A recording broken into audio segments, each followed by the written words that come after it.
ডাল ঠিকমতো বাগার দিতে না পারলে এটা কিন্তু একদমই সুস্বাদু হয় না। প্রথমে আমি হাফ কাপ মতো মসুর ডাল নিয়ে ভালো করে ধুয়ে 15 মিনিট ভিজিয়ে রেখেছিলাম। তারপরে প্রেসার কুকারে সিটি দিতে দিয়ে দেবো।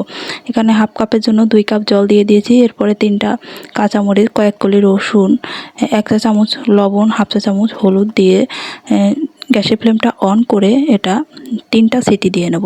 3টা সিটি দিয়ে নামিয়ে নিলে দেখুন কতটা ভালো সিদ্ধ হয়েছে। খুব ভালো করে সিদ্ধ না হলে মসুর ডাল খেতে কিন্তু একদমই ভালো লাগে না। প্রথমে হাফ চা চামচ কালো জিরে, 1 চা চামচ গোটা জিরে, পেঁয়াজ রসুন কুচি, 1টা তেজপাতা, 1টা শুকনো লঙ্কা। প্রথমে চুলায় প্যান বসিয়ে তাতে 2 চা চামচ সরিষার তেল দিয়ে সবগুলো মশলা আমি একে একে দিয়ে দেব।